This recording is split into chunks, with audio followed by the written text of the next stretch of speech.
مقصد شریعت، طریقت، معرفت سب کا یہ ہے کہ بندہ خاکی کی بخشش ہو جائے، اور اس کا پہلا ذریعہ شریعت کی اتباع ہے، اور اعمال شریعت میں اخلاص پیدا ہو جانا یہ طریقت ہے۔ ولایت قرب حق اور یقین کامل اور کثرت محبت خدا اور رسول و اتباع حبیب خدا صلی اللہ علیہ وآلہ وسلم کا نام ہے۔ اللہ پاک اپنے کلام مجید و فرقان حمید میں ارشاد فرماتے ہیں، اگر اس کے ولی ہے تو وہ متقی ہی ہے۔ دوسری جگہ ارشاد ہے، پیروی مت کرو گناہگار اور کافر کی۔ بیعت کس سے کرنا چاہیے؟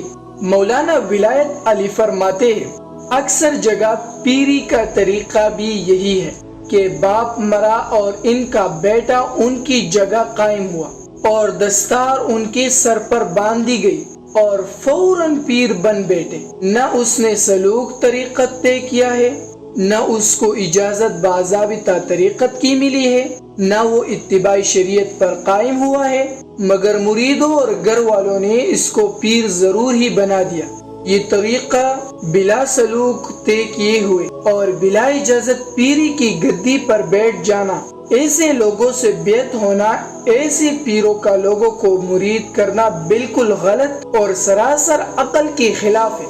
بزرگ کے انتقال کے بعد اس بزرگ کی اولاد میں سے یا اس کے مریدوں میں سے جس کسی نے سلوک طے کیا ہو اور اس کو اجازت بیعت کرنے کی مل چکی ہو، اور ان میں بھی جو سب سے اچھا اور لائق موافق تحقیقات علماء طریقت کے ہو، اس کے سر پر دستار باندھنا چاہیے۔ ولایت کسی کے باپ کی جاگیر نہیں ہے، ایک نعمت خداوندی ہے، چاہے غلام کو عطا فرمائے یا آقا کو۔ جس کو عنایت فرما دے اس کی اتباع سب کو کرنی چاہیے، اور یہ مریدی کسی کے گھر کی غلامی بھی نہیں ہے، بلکہ صراط مستقیم پر چلنے اور خلوص حاصل کرنے کا ذریعہ ہے۔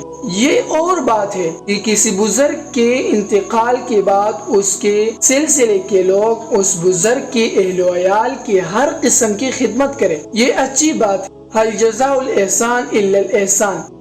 اے عزیز، ایسے لوگوں سے کہ جو فاسق ہو اور خدا ان کو اپنا دوست نہ فرمائے، ان سے بیعت نہ ہونا چاہیے اور ان کے صحبت سے بچنا چاہیے، کیونکہ فائدہ مفقود اور نقصان ظاہر ہے۔